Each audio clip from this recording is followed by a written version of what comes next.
नमस्कार प्रेक्षकांनो, सावळ्याची जणू सावली या मालिकेच्या आजच्या भागामध्ये आपल्याला असं बघायला मिळणार आहे.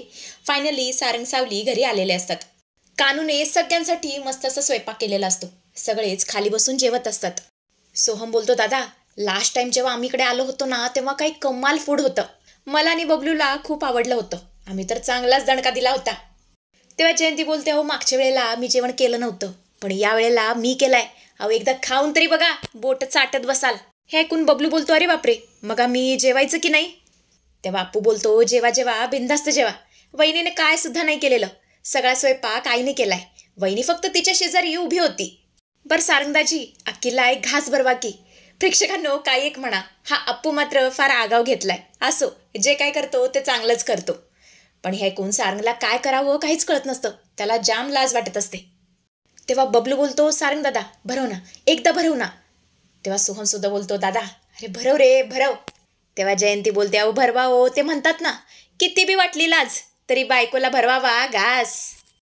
एकनाथ सुद्धा बोलतो, जावी बापू भरवा ना. आणि इतक्या सगळ्या लोकांचा आग्रह ऐकून सारंगला घास भरवावाच लागतो. आणि सारंग खूपच प्रेमाने सावलीला घास भरवतो. आणि मग काय, सगळी लोक त्याच्यासाठी जोरजोरात टाळ्या वाजू लागतात. तेव्हा जयंती बोलते, सावळे चल आता तू भरव, आता तुझा नंबर. तेव्हा अप्पू सुद्धा बोलतो, अक्के अगं भरव ना ग. तेव्हा सावली सुद्धा खूपच प्रेमाने सारंगला भरवते. जेवण वगैरे आवरल्यानंतर सारंग, बबलू आणि सोहम तिघेही बाहेर येतात आणि मस्त खॉटवरती बसून हवा खाऊ लागतात. सारंग बोलतो, सोहम बबलू मला तुम्हाला काहीतरी विचारायचंय. मला एक सांगा, तुमचं काय चाललंय? मी बोलत नाही याचा अर्थ असा नाहीये की मला गोष्टी कळत नाहीत. तेव्हा सोहम बबलू बोलतो, सारंगदा आता आम्ही काय केलं? तेव्हा सारंग बोलतो, कसं आहे ना, तुम्ही दोघेंना फार महाचॅप्टर आहात आणि मी तुम्हा दोघांना लहानपणापासून ओळखतो. त्यामुळे आता मी तुम्हाला जे काही सांगणार आहे ते नीट ऐका. जोवर आपण या घरात आहोत ना, तोवर शिस्तीत राहायचं.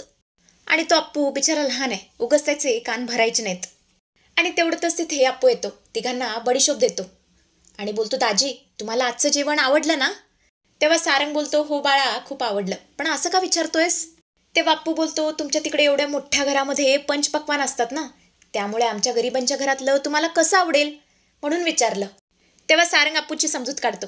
तो बोलतो, अप्पू या वयात असा विचार करायचा नाही. आणि या जगामध्ये कोणतीच गोष्ट ना छोटी किंवा मोठी नसते. गरीब श्रीमंत असं काहीच नसतं. हे सगळं माणसांनी बनवलंय. अन्न हे अन्न असतं, आपण ते किती प्रेमाने बनवतो ना, ते जास्त महत्वाचं असतं.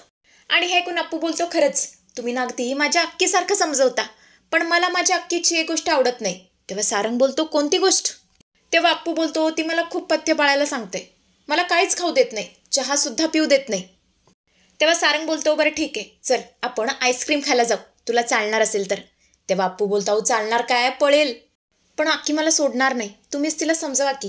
आणि तेवढंच तिथे सावली सुद्धा येते आणि अप्पूला बोलते, अप्पू चल बरं पटकन झोपायला चल. तेव्हा सारंग बोलतो, सावली आम्ही दोघे ना बाहेर चाललोय, पण येतो लगेच, टेन्शन घेऊ नकोस. पण अप्पू आधी चप्पल घाल बरं. असं म्हणतच दोघेही चप्पल घालतात आणि दोघेही मस्त एकमेकांच्या गळ्यात गळे घालून आईस्क्रीम खायला निघून जातात. आणि ते पाहून तर सावलीला खूप भारी वाटतं, खूप मस्त वाटतं. इकडे आपण पाहतो तर काय, तारा बॅकपॅक करत असते. भैरवी, तारा दोघेही गावासाठी निघणार असतात. पण ताराला जाम टेन्शन आलेलं असतं.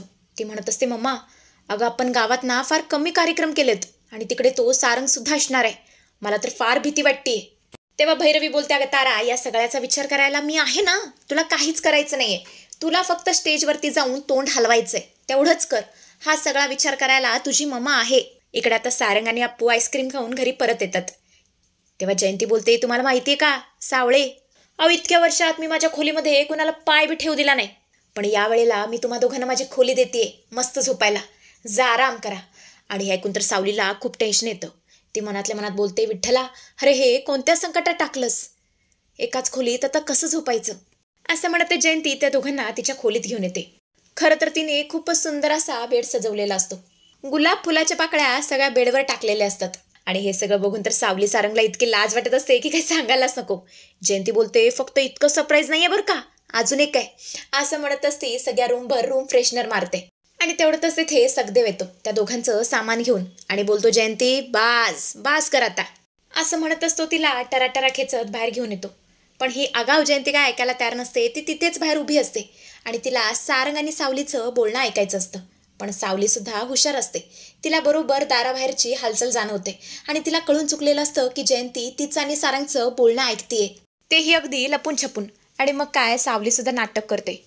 ती सारंगला बोलते, अहो ऐका ना, तुम्ही प्रवासातून आलाय ना, त्यामुळे तुमचं डोकं फार दुखत असेल. ऐका ना, मी तुमचं डोकं दाबून देते, चेपून देते. आणि हे ऐकून तर सारंगला काहीच कळत नसतं ही सावली अशी का बोलतीये. तो बोलतो, काय काय बोलतेस तू? पण सावली त्याला काही पुढे बोलूच देत नाही, त्याचं तोंड दाबते आणि या नादात ते दोघेही बेडवरती पडतात. सारंगच्या अंगावरती सावली पडते आणि त्यामुळे बेडचा जोरात आवाज येतो.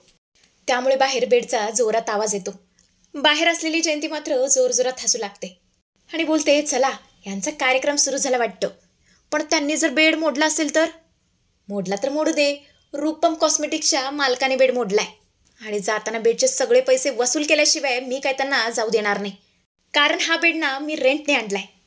असं बोलून ही जयंती तिकडून निघून जाते. इकडे आतमध्ये मात्र दोघांचा चांगलाच रोमॅन्स सुरू असतो. दोघेही एकमेकांच्या डोळ्यात हरवलेले असतात. सावली सारंगच्या डोळ्यात बघत असते आणि सारंग सुद्धा सावलीच्या डोळ्यामध्ये पूर्णपणे हरवून गेलेला असतो. तेव्हा आता पुढे काय घडतं हे बघणं खूप इंटरेस्टिंग ठरणार आहे. आणि आजचा भाग इथेच संपतो.